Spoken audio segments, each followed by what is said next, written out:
hello et salut des pieds jusqu'à la tête de la mode à la culture. Version française vous rhabille avec les tendances d'aujourd'hui et de demain et c'est tout de suite.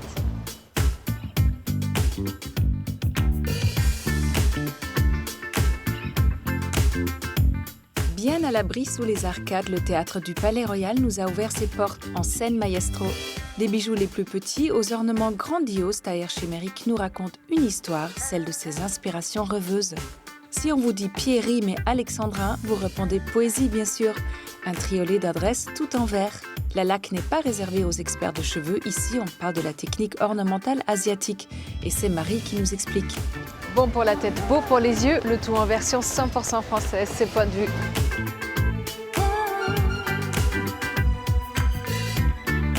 Derrière une jolie façade au cœur du 11e arrondissement se cache l'atelier de torréfaction. Ici, la torréfaction se fait devant vous et le Moto C produit à des prix qui ne dépendent pas des fluctuations du marché et surtout producteurs mieux payés. Ça donne envie de s'asseoir 5 minutes et de siroter un café du Brésil, Rwanda ou encore au Mexique. L'histoire de la mode s'est vue affublée de bien de couvre-chefs. Dans les années 20, c'est le chapeau cloche qui fait des ravages bien enfoncés sur la tête des femmes. Il les force à relever la tête afin de ne pas louper la dernière marche et ainsi donner le la d'une démarche si caractéristique des années folles. Depuis, les grands de la mode se le sont réappropriés, chapeau. Pour connaître ces classiques designs sur le bout des doigts et pouvoir lâcher un « cette commode en rocaille, c'est tellement 18e » lors de vos dîners plus ou moins mondains, il vous faudra reviser avec le guide des styles. Au fil des pages, vous découvrirez comment reconnaître l'époque d'un meuble ou encore la patte d'un designer en un coup d'œil futé. Si vous n'êtes toujours pas fan du style claquettes-chaussettes, Royalties Paris pourrait bien vous faire changer d'avis. Ici, terminez les vieilles chaussettes de sport qui montent jusqu'à mi-mollet. On retrouve 1001 motifs, du lurex, des détails colorés et surtout une fabrication 100% française. De quoi se sentir bien dans ses baskets.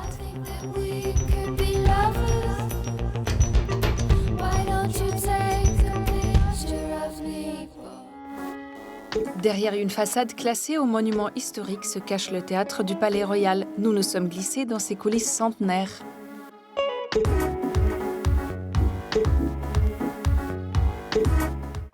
Vous avez pris vos places? On vous emmène au théâtre du Palais Royal. Le petit chanceux a vue sur l'un des plus beaux jardins de Paris.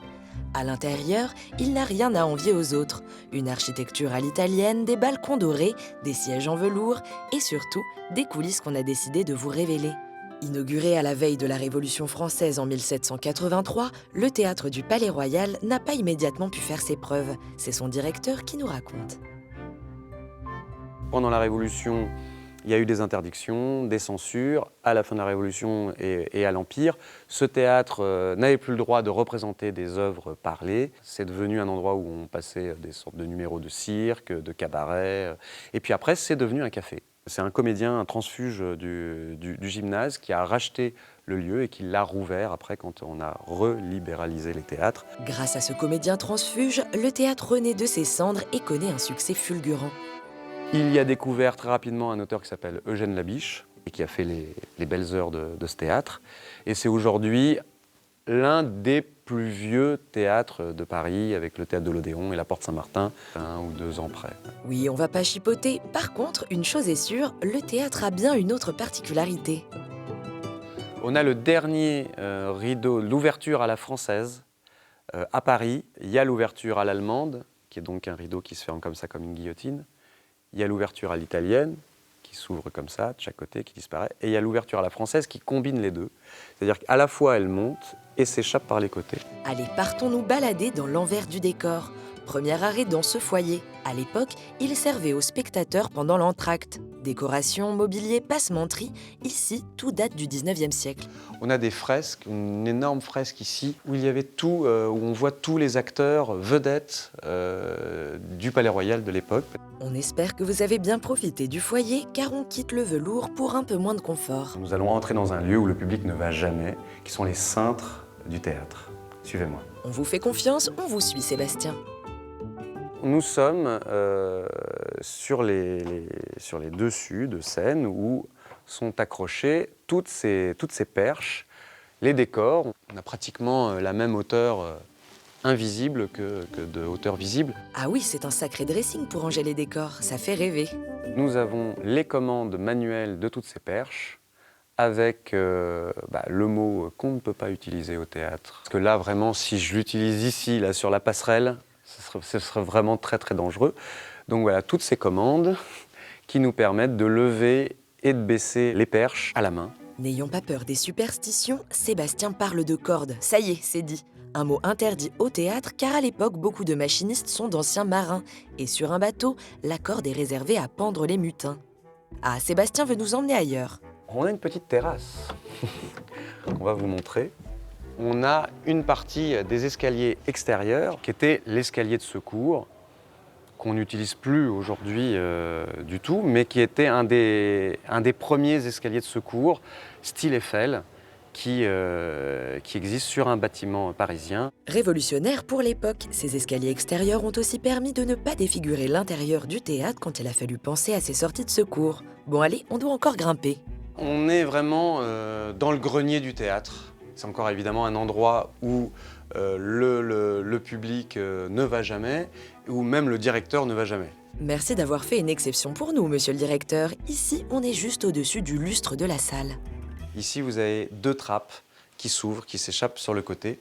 Et le lustre, pour changer les ampoules, on ne le descend pas. On le remonte grâce à cette toute petite poulie. Il y a des sécurités maximum. Ce lustre ne peut pas tomber comme dans le fantôme de l'opéra, où il y a la célèbre scène où le lustre dans la salle tombe. Ça ne peut pas arriver. Ça nous rassure parce que 700 kilos sur la tête, ça peut faire mal. La visite est terminée et comme on dit au théâtre, rideau.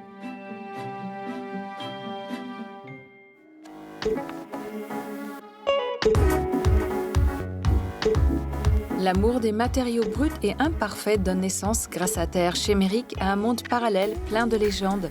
Voyage dans son univers.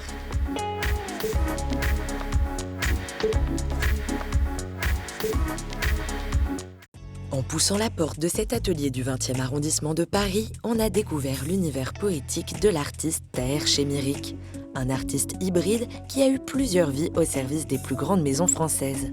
Au début costumier, une fois maquilleur, parfois sculpteur, bientôt céramiste et surtout joaillier. Taher Chemeric ne rentre dans aucune case et c'est tant mieux. Son atelier est à son image, une véritable caverne d'Ali Baba, débordante d'idées, jamais rassasiée et toujours en quête d'une nouvelle idée. C'est ma tanière, c'est là où je me ressource. J'aime avoir à la portée de ma main et de mon regard toutes les matières et tous les objets ou pierres qui vont m'inciter à les utiliser. Donc la pierre, le bois, la céramique, le métal. Voilà, je fais mon marché avec mon œil d'abord. Tout ce bric-à-brac vous semble abstrait et pas très opportun à la création? Eh bien vous avez tort, démonstration. Là, vous voyez un fouillis. Donc pour vous, c'est du brouillard. Bon. Et moi, dans ce brouillard, je farfouille. Par exemple, la turquoise avec l'œil de tigre, ça se marie bien. De là, il y a déjà la machine qui se met en marche et déjà le dessin qui se place. C'est un assemblage, c'est un jeu. Avec Taher Chemeric, tout est une histoire de jeu et d'instinct. Et la façon dont il travaille ses bijoux sera la même pour des pièces plus imposantes, comme pour ce paravent fait de laiton et d'ébène exposé à la galerie BSL. Alors, c'est des feuilles en laiton, martelées, sculptées, déformées, brûlées. Je les crame un peu pour donner des variations dans le métal, de couleurs, telle qu'elle est la nature. Et c'est cet aspect poétique et naturel qui a attiré l'œil de Béatrice Saint-Laurent, la fondatrice de la galerie BSL, qui expose les œuvres de Taher depuis 2010. C'est un univers qui est porté par la nature, l'organique, la poésie. Il y a un aspect à la fois très lyrique, mais une forme de minimalisme aussi, dans le rapport des dimensions, des échelles, et quelque chose de très chic et d'intemporel. Et ce n'est pas la seule galeriste parisienne à avoir été attirée par son travail. Naïla de Montbrison s'apprête à accueillir la 11e exposition de Taher dans sa galerie dédiée aux bijoux. Ce qui caractérise ces bijoux, c'est qu'ils sont très forts et une chose qui est rare, extrêmement élégant. Mais même quand il met une matière brute un peu barbare, c'est raffiné. Et ça, je crois que c'est sa grande caractéristique. Dans son atelier, Taher n'a pas peur de s'attaquer à une nouvelle matière, car c'est la matière qui impose son mouvement. Il expérimente au quotidien, guidé également par ses émotions. Exemple avec cette œuvre intitulée « Autoportrait ». C'est vraiment mon autoportrait. C'était un jour où j'étais en colère. Quand on est en colère, ben, ça pète. Et alors, il fallait bien que ça sorte. Donc, qu'est-ce qui pète? C'est un volcan. Et ce jour-là, j'étais volcan. Un autoportrait fait d'agates, de pierres volcaniques, de laiton et de cuivre agrémenté de touches de lumière. Vous l'aurez compris, Taher aime raconter des histoires avec ses créations. Alors on a tendu l'oreille quand il nous a parlé des montagnes sacrées protégées par un gardien. Et à travers les grottes, on voit le maître des lieux. Et le maître des lieux est un singe très malin. Il faut faire très attention avec lui parce qu'il peut vous jouer des tours et vous punir. Il a un trésor. Alors, et ce trésor est ce diadème en or, rubis et diamant que tout le monde veut avoir. On vous avait prévenu, Taher Chemeric est un véritable poète. Il a encore beaucoup de légendes à conter, de matières à essayer, et il n'est pas prêt de refermer le livre de la création.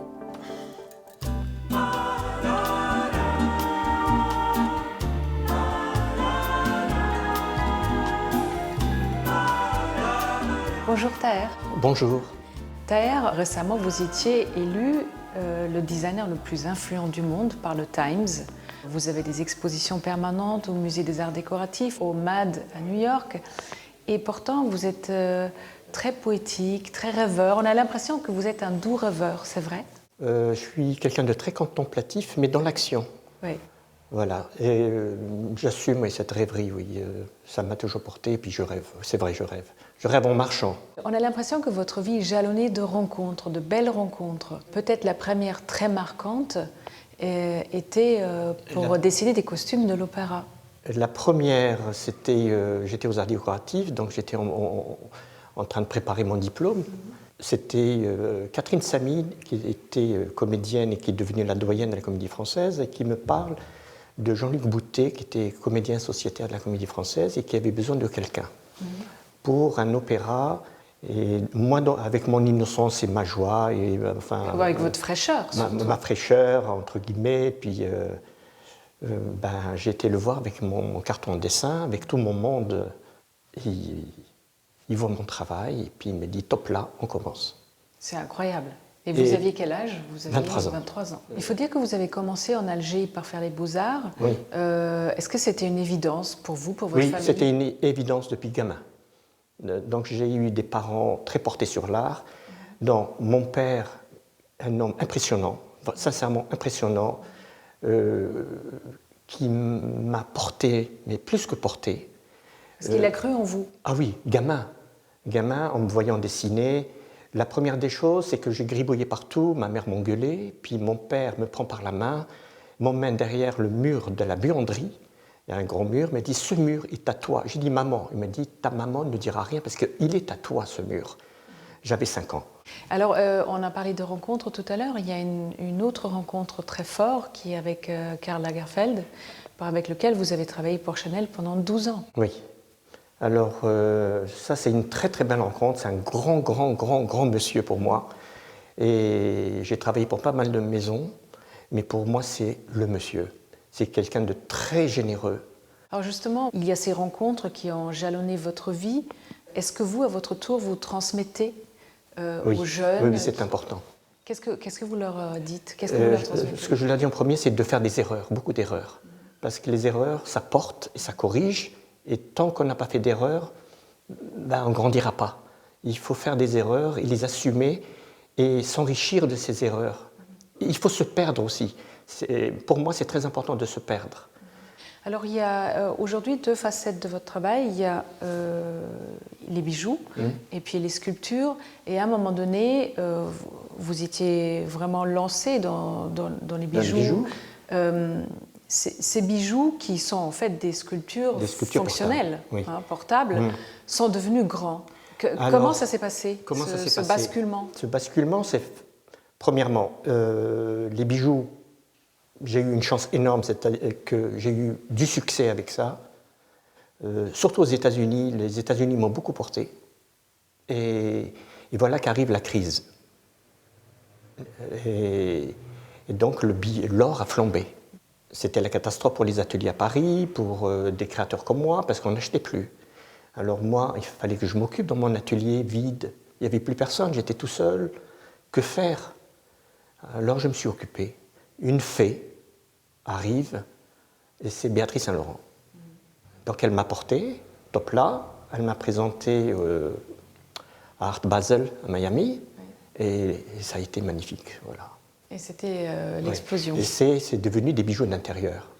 Les pierres, vous les choisissez pour la beauté de leurs défauts? Non, non. Pas parce qu'ils sont parfaits. Non, j'aime pas la perfection. Non, moi je trouve dangereux la perfection. Même chez les gens trop parfaits, c'est pas possible, il y a quelque chose qui cloche là. Ah oui, personne n'est parfait, ou on le cache, je préfère ne pas le cacher. Et accepter l'autre avec ses défauts. Merci beaucoup, Terre. Ah, merci beaucoup. Pour cet entretien. Merci pour votre accueil.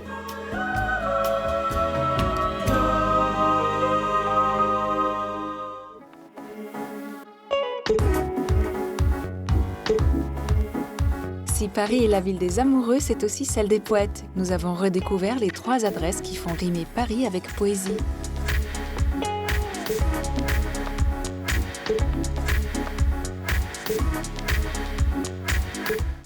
Repérage, c'est votre rubrique dénicheuse de bons plans parisiens. Cette semaine encore, on a couru, rampé, marché, arpenté, cheminé les rues de la capitale pour vous parler poésie. Premier arrêt de notre balade littéraire, la librairie Racine.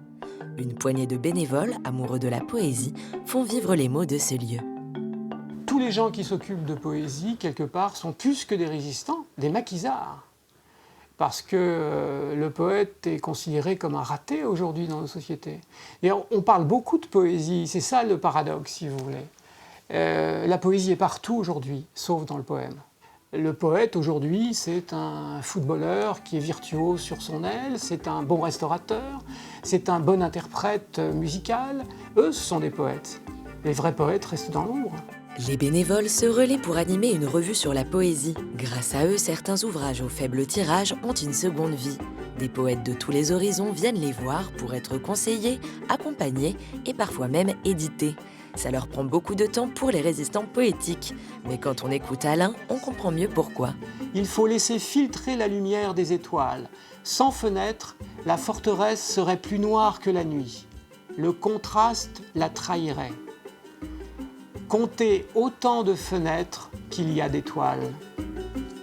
Merci Alain. Autre temple parisien de la poésie à Paris, la Maison de la Poésie. Création, diffusion, rencontres, débats, ici tout est dédié à l'art poétique contemporain. Et la première volonté de ce lieu, c'est qu'il soit accessible à tous. La poésie contemporaine est quand même assez peu lue et donc il me semble urgent de la reconnecter à un public plus large. Voilà pourquoi j'ai envie que dans un même lieu se tiennent des moments avec en effet de la poésie, clairement, d'autres moments avec du roman, du récit, qui reçoit parfois des artistes très connus, parfois des auteurs beaucoup moins connus, et mélanger les formes savantes, les formes populaires, voilà, montrer qu'on peut être touché immédiatement par la poésie, par la littérature, comme on peut être traversé immédiatement par la musique. Même quand vous avez un petit coup de barre, c'est un endroit pour vous. En effet, la Maison de la Poésie propose des siestes littéraires. Mais ce n'est pas le moment de rejoindre Morphée. Dernière escapade au Club des Poètes. Depuis 1961, c'est un lieu de vie où l'on mange, on boit, mais surtout, on écoute de la poésie. Et c'est le père de Blaise qui a créé l'endroit. Il a été dans la résistance, dans les maquis, de l'âge de 16 ans à l'âge de 20 ans. Et quand il est revenu de la résistance, il s'est dit que la meilleure chose qu'il aurait à faire, ce serait de répandre la poésie. Son expression, c'était la rendre contagieuse et inévitable, parce qu'il lui semblait qu'on était dans un monde particulièrement brutal, et qu'à travers la poésie, eh bien, il y avait cet éveil de la sensibilité et de l'intelligence qui permettait des relations plus harmonieuses, plus sereines et plus aimantes. À 22h, les lumières s'éteignent et seules les bougies et les mots des poètes éclairent la soirée. Mon adoré, je donnerai 10 ans et plus pour ta chevelure dorée, pour tes 12 yeux irrésolus, pour la chair toison ambrée, plus précieuse que n'était celle-là dont savait la route, sur la grande route du Caté qu'Alexandre parcourut, toute Circé que son jason fouettait. Il a fouetté.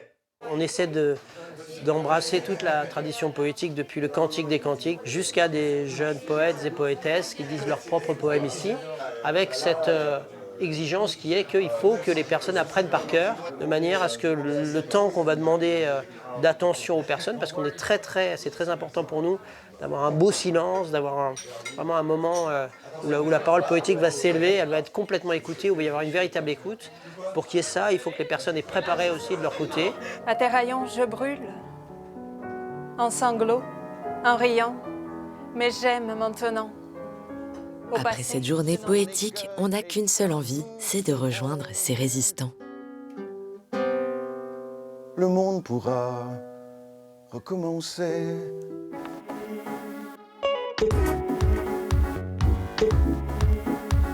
Marie de la Roussière maîtrise le secret de la laque. Ornement classique ou plus moderne, elle vient sublimer le mobilier du bout de ses pinceaux.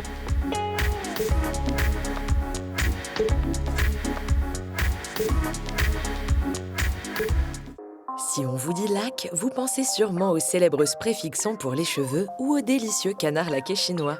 Mais nous, on vous parle d'un métier d'art assez méconnu et qui pourtant existe depuis plus de 6000 ans. Au départ utilisée pour protéger les objets usuels luxueux, la laque est petit à petit devenue un médium de décoration. Découverte par le Japon puis la Chine, son apparition en France date du XVIIIe siècle grâce aux frères Martin qui ont cherché à imiter la technique de la laque asiatique. Marie de la Roussière est artiste laqueur, elle utilise la laque comme de la peinture et crée de véritables œuvres d'art. Elle nous accueille chez elle, dans son atelier sous son salon, pour nous révéler les secrets de cet art qui n'est pas de tout repos. C'est un métier qui est assez contraignant. On ne peut pas faire ce qu'on veut avec les temps de séchage, on ne peut pas mélanger les produits n'importe comment. Et en fait, c'est ça qui fait la richesse. Si on ne respecte pas les règles, les temps de séchage ou les proportions, eh bien, votre blanc de meudon craquelle, la couche n'adhère pas. Si vous n'attendez pas les 24, 48 heures et parfois plus pour le séchage d'un pigment, eh bien, il n'adhère pas. Donc, il faut tout recommencer. Vous l'aurez compris, il faut bien respecter les us et coutumes et plusieurs étapes sont nécessaires. La laque est une superposition de couches de vernis et de pigments qui crée une œuvre. Marie doit être alors très organisée et préparer ses croquis et ses maquettes pour anticiper la suite des étapes. Il faut savoir ce qu'on veut obtenir pour après même décider des différentes étapes, de la façon de poser les pigments, des couleurs à préparer, du décor ensuite qu'on va mettre dessus. Parce que la façon dont je vais poser mon pigment va conditionner le résultat final. Une fois sûre de son idée, comme un peintre, elle doit préparer sa toile. Son support est une planche de bois recouverte de gaze et de 2 couches de blanc de meudon qui est une sorte de poudre de craie mélangée à de la colle. Et c'est grâce à cette apparence de porcelaine que les différents vernis pourront adhérer. Marie doit ensuite préparer ses pigments de couleur, bleu de Prusse ou vert de malachite, tout est possible. Une fois sa première couche de vernis pigmenté sèche, elle va pouvoir passer au décor, sa partie préférée. Enfin, pas tout de suite, car il faut d'abord apposer un autre vernis qu'on n'applique pas n'importe comment et pas avec n'importe quel pinceau. J'utilise vraiment la verticale pour pouvoir faire des choses assez fines, parce que pour que la feuille soit... que le résultat soit joli, élégant, il faut qu'on essaye de ne pas avoir les coups de pinceau, en fait. Que la miction se tende bien. Et il faut attendre que la consistance soit parfaite pour passer à la suite. Et après, on va attendre que la miction soit amoureuse. C'est-à-dire collante, mais pas trop. Il n'y a pas de secret, c'est en laquant qu'on devient laqueur. Une fois le décor terminé, la dernière couche de vernis posée et les heures de séchage passées, remontez vos manches, on passe à la partie la plus physique. Je vais poncer mon dernier vernis, c'est-à-dire que je vais le polir avec du savon qui va permettre d'adoucir le ponçage et donc de l'eau. Donc là, c'est l'étape avant le lustrage. Le ponçage enlève toutes les imperfections et la brillance. Une brillance que Marie va redonner après avec des pâtes à polir lors du lustrage. On va essayer de faire chanter le vernis. Et le chant du vernis, ça donne ça.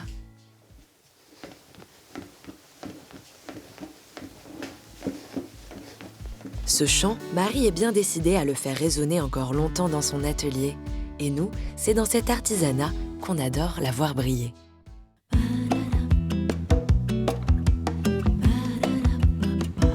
Version française est déjà terminée, mais on se retrouve très vite et en attendant, restez chic toujours. Bye!